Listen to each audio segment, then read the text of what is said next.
नमस्कार विद्यार्थी मित्रांनो आपलं सर्वांचं अभ्यासकट्टा ॲप्लिकेशनमध्ये स्वागत आहे. आजचं सेशन एक स्पेशल आहे. स्पेशल मुंबई उच्च न्यायालय भरती संदर्भातला आहे. मग त्यासाठी तुम्हाला तिथे क्लर्कचं पद जे आहे त्यासाठी सुद्धा हे आहे, शिपाई पदासाठी सुद्धा हे आहे आणि चालक पदासाठी सुद्धा हे आहे. कारण की हे बेसिक आहे. ही जी PPT आहे ही तुम्हाला मी PDF स्वरूपात देतोय अभ्यासकट्टा ॲप्लिकेशनवर. तुम्हाला आहे ना मुंबई उच्च न्यायालय त्याचे खंडपीठ त्याबद्दल एकदम बेसिक माहिती असली पाहिजे, जी तुम्हाला मुलाखतीला उपयुक्त येईल. तुम्हाला प्रश्न सुद्धा येऊ शकतात पेपरमध्ये. त्या अनुषंगाने हे एक लहानसं लेक्चर तुमच्या कामाचं आहे. शेवटपर्यंत बघा, आपल्या मित्रांपर्यंत शेअर करावे, कारण की हे फार महत्वाचं आहे. पहिली गोष्ट, मुंबई उच्च न्यायालयाचं अधिकृत नाव काय आहे असं तुम्हाला विचारलं ना, तर बॉम्बे उच्च न्यायालय किंवा बॉम्बे हायकोर्ट हे त्याचं अधिकृत नाव आहे. The high court of Bombay. बघा, the high court of Bombay असं नाव आहे. पहिली गोष्ट ती माहीत असावी. महाराष्ट्र आणि गोवा राज्यासोबत दीव दमण, दादरा नगर हवेली हे केंद्रशासित प्रदेश मुंबई उच्च न्यायालयाच्या न्यायिक क्षेत्रामध्ये येतात. सगळ्यात महत्त्वाचं बघा, राज्य म्हणाल तर महाराष्ट्र आणि गोवा हे दोन राज्य येत आहेत. त्यानंतर दीव दमण आणि दादरा नगर हवेली हा केंद्रशासित प्रदेश जे आहेत हा भाग यामध्ये येतो आहे. कार्यक्षेत्र तुम्हाला माहीत असावं. पुढे उच्च न्यायालयाची कायम खंडपीठ आहे. बघा, आता एक कायम खंडपीठावर आहे ना, एक प्रश्न तुम्हाला सातत्याने येतो आणि त्यामध्ये चूक होते. बरेच वेळेस ऑप्शनमध्ये ना पुणे असतं, लक्षात ठेवा. मी तुम्हाला आहे ना आता काय केलंय माहिती का, आपण क्लर्कची वेगळी बॅच केली, ओके, आणि शिपाईची वेगळी बॅच केली. म्हणजे ज्यांना शिपाई करायची ती शिपाईच्या बॅचमध्ये तेवढंच होईल, क्लर्कच्या बॅचमध्ये क्लर्कच होईल. त्यामध्ये तुम्हाला त्या सिलेबसनुसार जेव्हा तुम्ही लेक्चर बघाल ना तेव्हा लक्षात येईल. आता शिपाईचे मी 5 फुल टेस्ट तुम्हाला ऑलरेडी केले आहे तयार.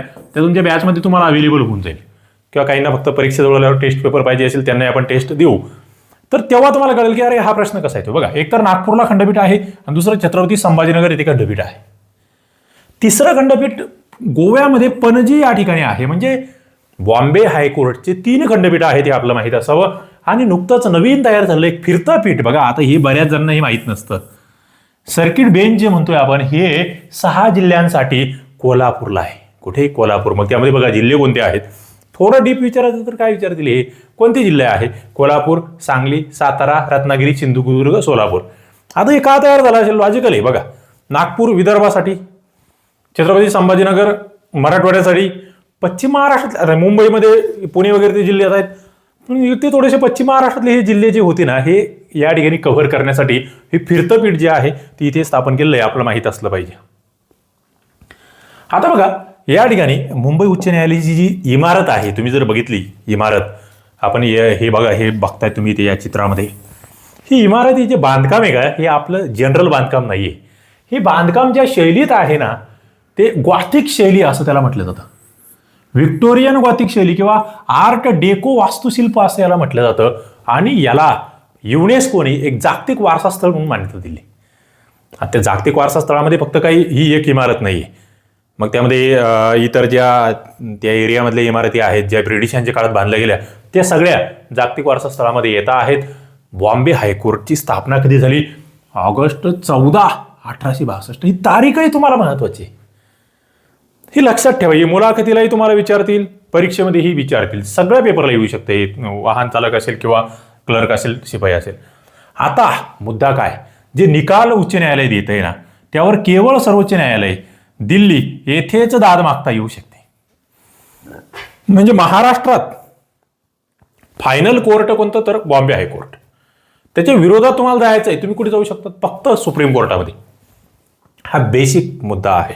उच्च न्यायालयाने दिलेला निकाल जो आहे उच्च न्यायालयाच्या न्याय क्षेत्रामध्ये सर्वांना बंधनकारक असेल. जेवढे काही जिल्हा न्यायालय आहेत किंवा जेवढे काही कोर्ट्स आहेत महाराष्ट्रातले इतर सगळ्यांना या ठिकाणचा यांचा निर्णय हा अंतिम असेल. हे एक बेसिक रूल आपल्याला माहीत असावा.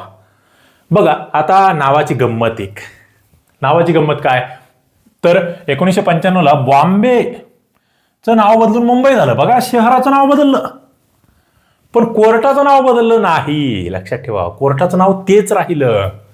तो मुद्दा महत्वाचा आहे. मुंबई उच्च न्यायालय आणि त्याचा प्रस्ताव गेलेला आहे केंद्राकडे, तोही तुम्हाला माहित असावा.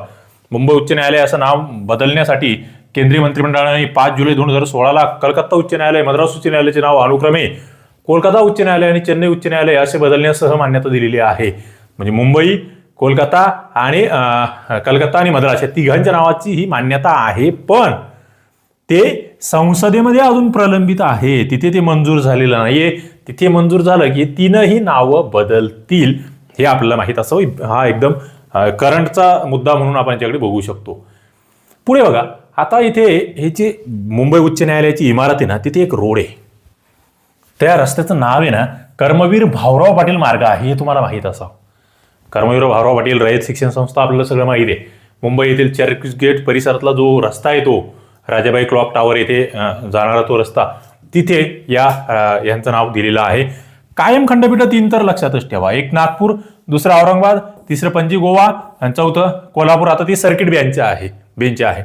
आता इथे या गममध्ये हे जे औरंगाबाद म्हणतोय ना आपण, इथे या खंडपीठाचं नाव छत्रपती संभाजीनगर असा अजून तो बदल नाही आहे. ते अपडेट येऊ शकतं कधी, पण तो तिथे सुद्धा औरंगाबाद का वापरतोय आपण तेही तुम्हाला माहित असावं. पुढे जातोय, इतिहास आणि स्थापना म्हणाल 14 ऑगस्ट आपण बघितलं 1862ला स्थापित झालेला आहे. हे कायदा इंडियन हायकोर्ट ऍक्ट 1861चा आहे, लक्षात ठेवा. या कायद्यान्वये 3 प्रांतामध्ये पहिले 3 न्यायालय कुठे स्थापन झाले माहिती? एक कलकत्त्याला, बंगाल प्रांत, दुसरं मद्रास प्रांत मद्रासला आणि तिसरं बॉम्बे प्रांत बॉम्बेला. पहिले 3 हायकोर्ट आपल्याला माहित असावी. पहिले मुख्य न्यायाधीश जर तुम्हाला विचारले बॉम्बे हायकोर्टची, तर सर मॅथ्यू रिचर्ड स्वास असं त्यांचं नाव आहे. बघ, सर मॅथ्यू रिचर्ड असा काही ठिकाणी उल्लेख आहे. 1862 ते 66 मध्ये पहिले होते. आता भारताचे पहिले म्हणजे सुप्रीम कोर्टाचे पहिले सरन्यायाधीश जर तुम्हाला विचारलं स्वातंत्र्यानंतर, तर न्यायमूर्ती MC छागला हे माहीत असावे. 48 ते 58 10 वर्षे होते. आणि तुम्हाला इथे 2 गोष्टी मी विचारतोय, तुम्ही त्या कमेंट बॉक्समध्ये सांगायचे आहे. एक तर महाराष्ट्राचे सध्याचे मुख्य न्यायाधीश कोण आहेत, म्हणजे हायकोर्टचे, आणि सुप्रीम कोर्टचे चीफ जस्टिस ऑफ इंडिया सध्या कोण आहेत. या दोघांचं उत्तर मला तुम्ही कमेंट बॉक्समध्ये द्या. तुमच्या वहीमध्ये नोट डाऊन करून ठेवा. दोन्हीवर प्रश्न कधी येऊ शकतो. मी टेस्ट पेपरमध्ये कव्हर केलं आहे, ते तुम्हाला ते सगळं मी सांगेल. न्यायाधीशांची संख्या जर म्हणाल तर मंजूर संख्या सध्या बॉम्बे हायकोर्टामध्ये 94 आहेत. कायमस्वरूपी 71 आणि अतिरिक्त 23. परमनंट आणि ॲडिशनल असे सँक्शन स्ट्रेंथ त्या ठिकाणची 94 आहे. आता बघा, सध्याचे मुख्य न्यायाधीश तुम्हाला इथे सांगून टाकतोय मी. 5 सप्टेंबर 2025ला यांनी चार्ज घेतला. पण हा मुद्दा कसा आहे, हे कधी चेंज होऊ शकतात. अशा गोष्टी तुम्ही जरा अपडेट राहायचं. न्यायमूर्ती श्री चंद्रशेखर हे सध्याचे मुख्य न्यायाधीश आहेत. IMP पॉईंट्स म्हणाल तर कलम 226 वर तुम्हाला प्रश्न सातत्याने आलेला आहे. मी झालेले पेपर्स तुमच्या क्लर्कचे आणि शिपाईचे वेगवेगळे घेतोय आता डायरेक्ट, ते मिक्सिंग करतच नाहीये. ओके, कारण कन्फ्युजन नको तुमच्यामध्ये, दोघांचं वेगळं घेतोय. त्यामध्ये तुम्हाला हे सगळं कळेल. कलम 226 जे आहे ना, ते उच्च न्यायालयाला मूलभूत हक्कांच्या संरक्षणासाठी रिट्स जारी करण्याचा अधिकार या ठिकाणी आहे. रिट्स जारी ते करू शकतात. मूळ अधिकारिता कशाला म्हणतात बघा, ओरिजिनल ज्युरिडिक्शन म्हणतात त्याला. म्हणजे मुंबई, कलकत्ता आणि मद्रास हे उच्च न्यायालय यांना आजही मूळ अधिकारिता आहे. म्हणजे काही विशिष्ट खटले ना, ते फक्त त्या न्यायालयातच दाखल करतात. जिल्हा न्यायालयात त्यांना नेता येत नाही. सुप्रीम कोर्टाची सुद्धा एक मूळ अधिकारिता असते बघा, प्रारंभिक अधिकार क्षेत्र, की काही केसेस आहे ना, म्हणजे केंद्र आणि राज्याचा वाद असेल, तो तुम्ही हायकोर्टात नाही नेऊ शकत, तो फक्त सुप्रीम कोर्टातच घेऊन जावा लागतो. तसे काही मूळ अधिकार या ठिकाणी या न्यायालयांना असतात. उच्च न्यायालयाला जे जिल्हा न्यायालयामध्ये दाखल नाही करतायत, ते फक्त उच्च न्यायालयात दाखल करता येतात. हे लक्षात ठेवावं लागेल. आता इथलचे जे न्यायाधीश आहेत त्यांचं निवृत्तीचं वय काय, हा मुद्दा महत्वाचा. तर उच्च न्यायालयाच्या न्यायाधीशांचं निवृत्तीचं वय हे 62 वर्ष असतं. सर्वोच्च न्यायालयाच्या न्यायाधीशांचं वय 65 वर्षे असतं. 62 आणि 65 तो एक लहानसा फरक. पुढे मुख्य न्यायपीठ प्रिन्सिपल सीट कशाला म्हणायचं बघा. आता हे काही फार अवघड नाहीये. प्रिन्सिपल म्हटलं तुम्हाला लगेच कळतं, जिथे न्यायालयाची इमारत मुख्य आहे ते. इथे बॉम्बे हायकोर्टाचं तर मुंबईला आहे, हे लक्षात ठेवा. इथे हा प्रश्न येऊन गेला आहे म्हणून घेतला मी. आणि प्रशासकीय सोय न्यायदानासाठी त्या ठिकाणी खंडपीठं आहेत. ते खंडपीठ म्हणजे त्यांना सुद्धा न्यायालय एवढीच पावर या. खंडपीठ म्हणजे त्यांना कमी तुम्ही समजू नका, फक्त मुख्यपीठ म्हणून मुंबई.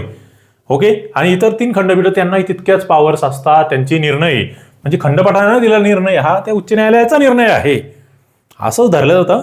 ते लक्षात ठेवा नीट. पुढे नागपूर खंडपीठ. आता आपण त्या 3 खंडपीठाची माहिती बघूया थोडक्यात.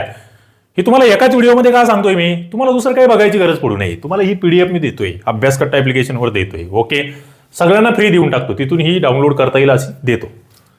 बघा, बॉम्बे हायकोर्टाचे सर्वात जुने आणि ऐतिहासिक महत्व, सगळ्यात जुनं खंडपीठ कोणतं, तर नागपूर खंडपीठ. लक्षात ठेवा. कधीची स्थापना आहे, 1 नोव्हेंबर 1956ची स्थापना आहे. राज्य पुनर्रचना जो कायदा झाला का त्याच्यातच होतं की नागपूरला खंडपीठ असेल. तो कायदा महत्त्वाचा लक्षात ठेवण्याचा आहे. 1956 पूर्वी नागपूर ही मध्य प्रांत आणि वऱ्हाड राज्याची राजधानी होती. नागपूर ही काही लहान नाहीये. आधीचं जे आपण बघतोय ना मध्य प्रांत आणि वऱ्हाड, त्याची राजधानी नागपूर. तिथे स्वतंत्र उच्च न्यायालय होतं आणि नंतर मग आम्ही खंडपीठामध्ये ते रूपांतरित झालं. पुढे अधिकार क्षेत्र म्हणाल तर विदर्भातले 11 जिल्हे यामध्ये येतात. किती? 11चे 11 जिल्हे, जे आपण 2 प्रशासकीय विभाग बघतो, नागपूर आणि अमरावती. मग त्यामध्ये नागपूर, अमरावती, वर्धा, अकोला, यवतमाळ, बुलढाणा, वाशिम, भंडारा, गोंदिया, चंद्रपूर, गडचिरोली हे जिल्हे येतात. आणि खंडपीठाची इमारत भव्य आहे. तिला पोयम इन स्टोन असंही म्हटलं जातं. हे इंटरेस्टिंग आहे, हे हटके आहे, हे लक्षात ठेवण्यासारखं आहे. पुढे औरंगाबाद खंडपीठ, औरंगाबाद बेंच जे आहे हे मराठवाड्यातल्या जनतेसाठी केलेलं. 27 ऑगस्ट 1981ला काही कायदेशीर प्रक्रियेनंतर हे कायमस्वरूपी 1984ला होत आहे. त्यामुळे नागपूरला आपण सगळ्यात त्या जुनं तर म्हणतोच, ते आधीच आहे, काही विषय नाही. मराठवाड्यातले 8 जिल्हे, त्यामध्ये छत्रपती संभाजीनगर, धाराशिव, जालना, बीड, परभणी, हिंगोली, नांदेड आणि लातूर येतं आहे. आणि हे 2 नावं तुम्हाला तर लक्षात ठेवायची. छत्रपती संभाजीनगर आणि धाराशिव 2 बदललेले नावं आहेत. थोडंसं मुलाखतीमध्ये विचारलं जाऊ शकतं, कारण खंडपीठ आहे ना. औरंगाबाद खंडपीठाच्या अनुषंगाने विचारतील ते की औरंगाबादचं आता नवीन बदललेलं नाव काय झालंय काय नाही. ओके, ते माहीत असावं. आता गोवा बघा, हे गोव्यातला पणजी खंडपीठ आहे ना, हे माहीत असावं. गोव्याला वेगळं असं हायकोर्ट नाहीये. महाराष्ट्रातला हायकोर्ट त्या ठिकाणी पॉवर करतंय, लक्षात घ्या. 30 ऑक्टोबर 1982ला पणजी खंडपीठ स्थापन झालंय. गोवा, कारण की गोवा मुक्तीपूर्वी तिथे पोर्तुगीज राजवटीतलं ट्रिब्युनल द रिलाकाओ हे न्यायालय होतं. पोर्तुगीजांची सत्ता होती आपल्याला माहिती आहे. ओके, आणि मग अधिकार क्षेत्र म्हणाल तर संपूर्ण गोवा राज्य जे आहे ते या बेंचमध्ये येतं आहे. गोव्यात आजही पोर्तुगीज नागरी संहिता आहे, फार महत्वाचं आहे. पोर्तुगीज सिव्हिल कोड लागू आहे, जो भारताच्या समान नागरी कायद्याच्या चर्चेचा एक भाग असतो. आपण जे म्हणतो ना आमच्याकडे समान नागरी कायदा आला पाहिजे, तसा कायदा ऑलरेडी इथे यांच्याकडे गोव्यामध्ये लागू आहेत, हे आपल्याला माहीत असलं पाहिजे. आणि तुमच्यासाठी खुशखबर ही आहे की शिपाईसाठी स्वतंत्र बॅच आणि क्लर्कसाठी स्वतंत्र बॅच आपण अभ्यासकट्टा ॲपवर सुरू केली आहे. तुम्ही ॲप डाउनलोड करून घ्या, प्ले स्टोअरला जा, ॲप डाउनलोड करून घ्या. ॲप डाउनलोड केल्यानंतर या नंबरला तुम्ही ना तुमची स्क्रीनशॉट पाठवून द्या. तुम्हाला सगळ्या नोट्स मी इथे पाठवून देतो. व्हॉट्सअपला नोट्स भेटतील, ॲपवरही आहे, पण व्हॉट्सअपला तुम्हाला GK मराठी इंग्लिशच्या नोट्स भेटतील. गणित बुद्धिमत्तेच्या ॲपमध्ये आहे. आणि लेक्चर सगळे तुम्हाला रेकॉर्डेड लेक्चर सुद्धा या ठिकाणी भेटतील आणि काही लाईव्ह सेशन सुद्धा आपण घेत राहणार आहोत. तर चला पटकन अभ्यासकट्टा ॲप डाउनलोड करा. फॉर्म भरला असेल, नसेल भरला तरी अभ्यास तर सुरू करून टाका लगेच. याच्यामध्ये मुलाखतीची सुद्धा तयारी मी घेणार आहे, तुम्हाला आत्ताच सांगतो मी. त्याची सेशन मी स्वतंत्र त्या ठिकाणी तुमच्या बॅचमध्ये कव्हर करणार आहे. थांबूया, धन्यवाद.